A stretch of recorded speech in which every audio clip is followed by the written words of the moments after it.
जैसे कि विद्यार्थियों, आज हमारे ऑनलाइन कक्षाओं में 11th क्लास में फिजिक्स का फर्स्ट डे है, यानी भौतिक विज्ञान में फर्स्ट टॉपिक हम लोग स्टार्ट कर रहे हैं। तो सबसे पहले विद्यार्थियों 11th में कोई भी टॉपिक स्टार्ट करने से पहले हमें पता तो होना चाहिए। जैसे मैं फिजिक्स भौतिक विज्ञान का टॉपिक स्टार्ट कर रहा हूँ, फर्स्ट टॉपिक स्टार्ट कर रहा हूँ व्योमाई, किंतु इनमें सबसे पहले भौतिक विज्ञान जब शुरुआत करें तो सबसे पहले भौतिक विज्ञान कहते किसे, ये हमें पता होना चाहिए। अभी आप लोग 10th पढ़ के आ रहे हो, आपको सबसे पहले ये पता होना चाहिए कि भौतिक विज्ञान क्या है, रसायन विज्ञान क्या है, जीव विज्ञान क्या है। जैसे कि साइंस में पीसीएम में है, आप लोगों को साइंस में 2 सब्जेक्ट होते हैं, तो पीसीएम है, पीसीबी और एक होता है पीसीएम।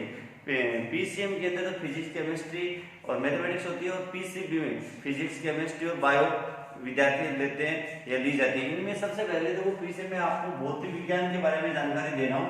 भौतिक विज्ञान के बारे में हम लोग अध्ययन करें। सबसे पहले हमें ये पता होना चाहिए भौतिक विज्ञान कहते किसे, कि जिन चीजों की परमाणु रूप से पुष्टि हो चुकी है वो चीजें भौतिक विज्ञान कहलाती है।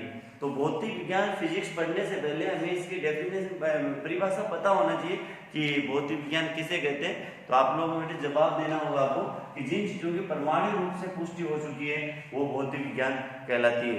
जैसे कि हम लोग एग्जाम्पल के तौर पे फैन ले रहे हैं, दुनिया में कहीं पे भी चले जाओ इसको फैन ही कहेंगे। जैसे ये ब्लैक बोर्ड है, दुनिया में कहीं पे भी चले जाओ आप लोग इसको ब्लैक बोर्ड ही बोलेंगे।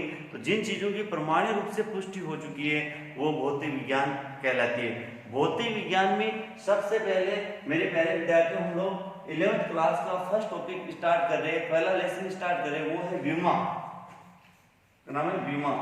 देखो सबसे पहले व्योमा स्टार्ट कर रहे हैं, तो इनमें हमें ये पता होना चाहिए व्योमा कहते किसे, या इसको जब हम लोग पढ़ेंगे तो क्या हमें फायदा होगा ये पता होना। व्योमा किसे कहते हैं कि द्रव्यमान, लंबाई, समय, इन पे लगने वाली जो घातें हैं इनको व्योमा ही कहते हैं। बेटे जब आप लोग 11th क्लास में सबसे पहले फिजिक्स पढ़ रहे हो तो हमें व्योमा आनी अनिवार्य है। यदि हमें व्योमा नहीं आ रही है तो हम लोग फिजिक्स नहीं पढ़ सकते। फिजिक्स पढ़ने के लिए सबसे पहले हमें व्योमा का नॉलेज होना आवश्यक है, व्योमा आनी जरूरी है।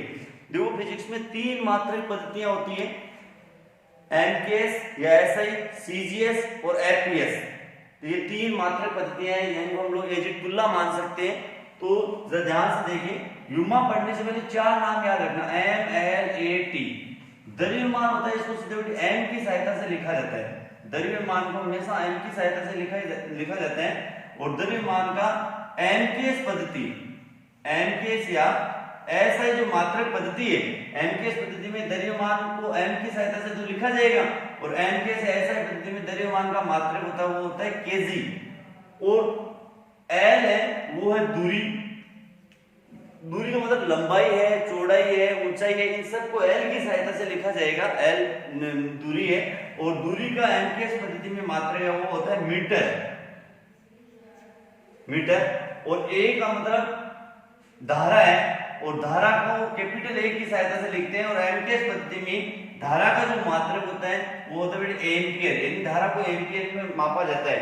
और यहाँ पे टी है वो है समय, टी है समय, समय का एमकेएस पद्धति में मात्रक है वो है सेकंड। तो फिजिक्स में 3 मात्रक पद्धतियां होती है, एक तो एमकेएस या एसआई, दूसरी होती है सीजीएस और तीसरी होती है एफपीएस। तो सीजीएस पद्धति में देखो द्रव्यमान को भी सीजीएस पद्धति में एम से लिखेंगे, इसका मात्रक केजी न होकर के सीजीएस पद्धति में द्रव्यमान का मात्रक है वो होगा ग्राम। और एल है दूरी, दूरी यानी लंबाई भी हो सकती है, चौड़ाई भी हो सकती है, ऊंचाई, इन सबको दूरी की सहायता एल की सहायता लिखा जाएगा, ये दूरी कहलाएगी। और दूरी का एमकेएस पद्धति में तो मात्रक होता है मीटर, और सीजीएस पद्धति में दूरी का मात्रक है वो होता है सेंटीमीटर। ए यहाँ पे धारा है, और धारा का एमकेएस पद्धति में मात्रक तो है एम्पियर, और सीजीएस पद्धति में धारा का मात्रक है, सीजीएस पद्धति में भी धारा का मात्रक होगा वो होगा एम्पियर। और टी समय है, समय का एमकेएस पद्धति में मात्रक है सेकंड, और सीजीएस पद्धति में भी मात्रक होगा सेकंड। इस प्रकार फिलहाल हम लोग यहाँ पे एमकेएस पद्धति, एक मात्रक पद्धति के बारे में अध्ययन करने जा रहे हैं। फिर सबसे पहले हम लोग व्योमा पढ़ेंगे। जब हमें व्योमा आने लग जाएगी तो इसका मतलब फायदा क्या होगा, यानी कि यदि हमें व्योमा अच्छे तरीके से आने लग जाएगी तो दुनिया में कोई भी सूत्र हो, वो सूत्र आप अपने हाथों से स्थापित कर सकते हो। जैसे कि आप लोगों ने 10वीं क्लास में पढ़ा है कि किसी वस्तु की गतिज ऊर्जा 1/2 mv² होती है, के ई बराबर 1/2 mv² है। तो ये सूत्र कैसे आया, इसको बनाना भी आप लोग जब आपको विमा आने लग जाएगी तो आप इस सूत्र को आसानी से बना सकते हो। नंबर 2, जो सूत्र आपने बनाया है वो सूत्र सही है या गलत है, इसकी पहचान भी विमा की सहायता से की जाएगी। तो सबसे बड़ा फायदा कि दुनिया में कोई भी सूत्र हो वो सूत्र आप बना सकते हो। नंबर 2, वह सूत्र सही है या गलत है, इसकी पहचान भी हम लोग विमा की सहायता से आसानी से कर सकते हैं।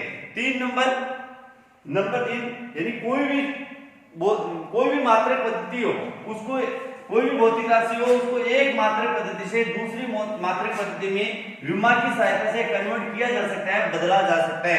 तो बेटे सबसे पहले हम लोग विमा टॉपिक पढ़ रहे हैं। विमा में एमकेएस पद्धति की मात्रक पद्धति के बारे में अध्ययन करेंगे। सबसे पहले हमें ये पता चले विमा कहते किसे, तो द्रव्यमान यानी अभी आपको बताएगा MLAT, इन 4 नाम याद रखना।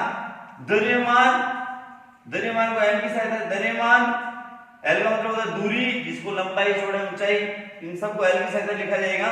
ए का मतलब है धारा और टी का मतलब है समय यानी सेकंड, टी को लिखा जाता है समय की सहायता से। तो विमा किसे कहते हैं, द्रव्यमान, लंबाई, समय पर लगने वाली जो घातें, इनको विमाएं कहते हैं। तो सबसे पहले हम लोग विमा पढ़ने में 1 नंबर में भौतिक राशि ले रहे हैं द्रव्यमान, यानी कि एग्जाम में पूछा जाता है कि द्रव्यमान का विमीय सूत्र लिखिए या विमा लिखिए। तो बेटे देखो द्रव्यमान को सदैव एम की सहायता से लिखा जाता है। किसकी सहायता से, एम की सहायता से। हम लोग विमा पढ़ रहे हैं, विमा में भी एम की मात्रक पद्धति पढ़ रहे हैं, क्योंकि एक को पढ़ लिया तो फिर दोनों को पढ़ने की जरूरत नहीं है, शॉर्टकट में हम लोग आसानी से आगे अध्ययन कर सकते हैं, बता देंगे। तो एमकेएस पद्धति यदि आपको अच्छी तरीके से आ रही है तो सीजीएस और एफटीएस को पढ़ने की जरूरत नहीं है आप लोगों को। देखो द्रव्यमान को एम की सहायता से लिखा जाता है, द्रव्यमान को एम की सहायता से लिखे, इसलिए द्रव्यमान का विमीय सूत्र क्या होगा, पहले ये चारों नाम आप लोग साथ में लिख देना, MLAT। अब द्रव्यमान को तो एम से लिखते हैं तो एम पे तो बात 1 लगा दो, बाकी जो तीनों इन पे घात लगा दो 0, और किसी भी संख्या पे घात 0 है तो उसका मान होगा 1। या तो आप लोग चाहे तो द्रव्यमान को m लिख सकते हो, तो द्रव्यमान को m या m1 L0 H0 T0 लिख सकते हैं, कोष्टक ऐसा इसमें बंद कर देना। यह होगी द्रव्यमान का विमीय सूत्र। और द्रव्यमान का एमकेएस पद्धति में मात्रक क्या होगा, द्रव्यमान का एमकेएस पद्धति में मात्रक, याद रख देखो द्रव्यमान को एम से लिखते हैं और द्रव्यमान का एमकेएस पद्धति में मात्रक होगा वो होगा केजी। सेकंड विमा इस प्रकार से द्रव्यमान का विमीय सूत्र होगा M1 L0 H0 T0, या इसको आप लोग M1 कह सकते हो, और द्रव्यमान का एमकेएस पद्धति में मात्रक क्या होगा, केजी। इसी प्रकार जो 2 नंबर पे राशि आ रही वो आ रही लंबाई। किसी भी वस्तु की लंबाई या चौड़ाई या ऊंचाई को एल की सहायता से लिखते हैं, तो लंबाई या दूरी उसको एल की सहायता, लंबाई है तो लंबाई का विमीय सूत्र होगा एल, और इस लंबाई का विमीय सूत्र होगा एल, और यहाँ पे इसको ऐसा भी लिख सकते हैं MLAT, एल पे घात 1 और बाकी इन तीनों पे घात लगा देंगे 0, इसलिए लंबाई का विमीय सूत्र हो जाएगा L1। इसी प्रकार से चौड़ाई है, उस चौड़ाई को भी एल से लिखेंगे तो चौड़ाई का विमीय सूत्र भी होगा L1। ऊंचाई है उसका विमीय सूत्र भी होगा L1, ठीक है, और दूरी है उसको भी हम लोग एल की सहायता से लिखेंगे। तो जो विमा दूरी की होगी वही लंबाई की होगी, वही चौड़ाई की होगी, वही ऊंचाई की होगी। तो सबसे पहले लंबाई की विमीय सूत्र बन गया L1, और लंबाई का एसआई पद्धति में मात्रक क्या होगा, लंबाई का एसआई पद्धति में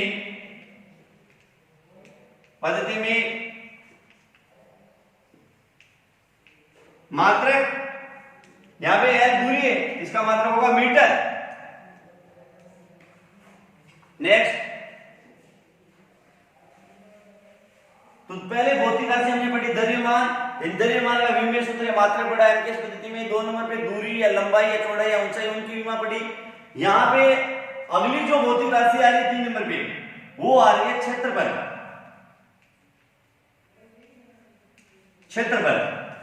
क्षेत्रफल का सूत्र होता है लंबाई इंटू चौड़ाई।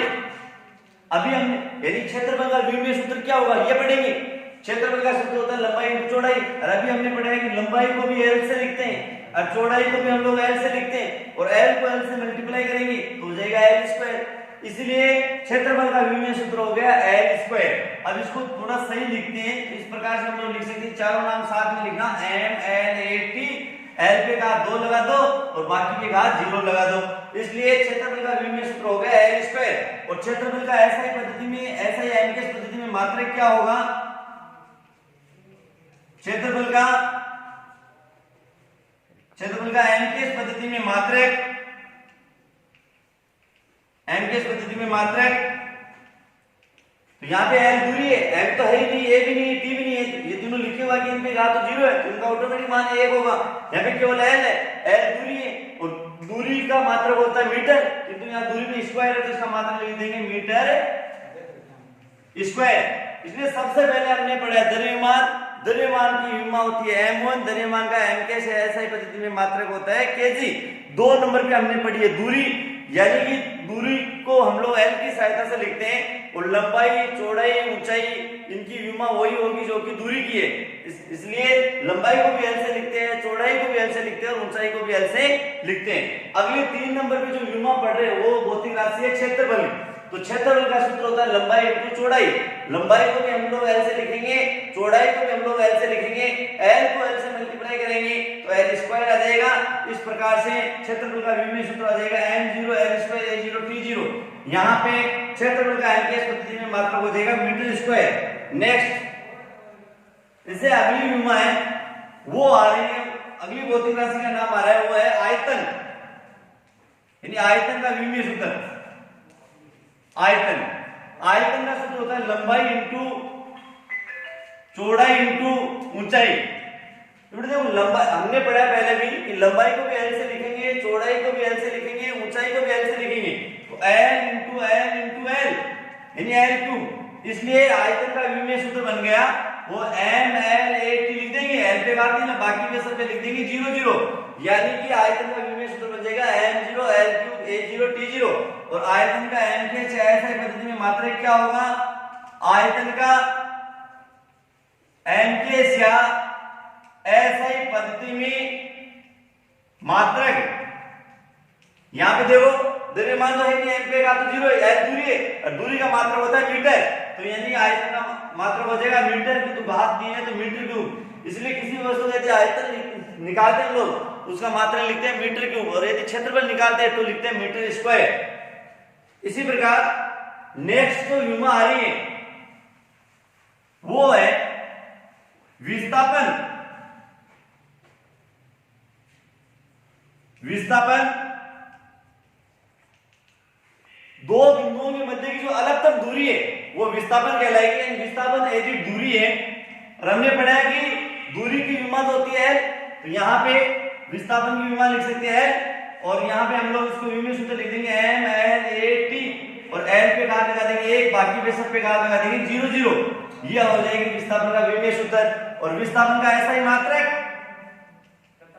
विस्थापन का एमकेएस पद्धति या ऐसा ही पद्धति में मात्रक, विस्थापन का एमकेएस या ऐसा ही पद्धति में मात्रक, और एमकेएस ऐसा ही पद्धति में मात्रक क्या, यहाँ l दूरी है, दूरी का मात्रक होता है मीटर, तो हम लोग लिख देंगे मीटर, इसकी घात 1 लिख देंगे मीटर, इसकी घात लिख देंगे 1, तो विस्थापन का एमकेएस ऐसा ही पद्धति में मात्रक हो जाएगा मीटर। इससे नेक्स्ट अगली भौतिक राशि वो आ रहा है वेग। तो सबसे पहले देखो वेग की परिभाषा समझिए। वेग किसे कहते हैं कि विस्थापन में परिवर्तन की दर, विस्थापन में परिवर्तन की दर वो कहलाती है वेग। यानी वेग का सूत्र होता है वो होता है विस्थापन बटा समय। अभी देखो अब नेक्स्ट जितनी भी विमा है उनको आपको याद करने की कोई जरूरत नहीं है। जो सर्वो की 5-7 यदि आपको याद है तो अगली विमा आप लोग आसानी से निकाल सकते हो। तो जैसे कि मैं यहाँ पे बताने जा रहा हूँ आपको वेग की विमा होती है विस्थापन बटा समय, और विस्थापन एज दूरी है इसकी विमा होती है, और समय की होती है कैपिटल टी। और जब ये कैपिटल टी ऊपर जाएगा, जैसे यहाँ पे टी पे घात 1 है, एल पे घात भी 1 है, और टी पे घात जब 1 ऊपर जाएगी तो इसकी विमा हो जाएगी L1 t-1। अब इसको हम लोग L1t-1 भी लिख सकते हैं, या इसको हम लोग इस प्रकार में लिख सकते हैं कि MLAT, यहाँ पे M पे घात 0, L पे घात 1, A पे भी 0, T पे घात -1। यहाँ L दूरी है, दूरी का मात्रक लिखेंगे हम लोग मीटर, और यहाँ T समय, इसका मात्रक होता है सेकंड की घात -1, या हम लोग इसको ऐसा भी लिख सकते हैं मीटर प्रति सेकंड। ये एमकेएस पद्धति में या एमकेएस ऐसा पद्धति में वेग का मात्रक है। इस प्रकार के हम लोग फिलहाल विमा पढ़ने जा रहे हैं। आज की क्लास में हम लोग वेग तक विमाओं का अध्ययन किया है। नेक्स्ट जब हम लोग अगली वीडियो में इससे अगली जितनी भी भौतिक राशि है उनको विमा पढ़ेंगे। थैंक्स।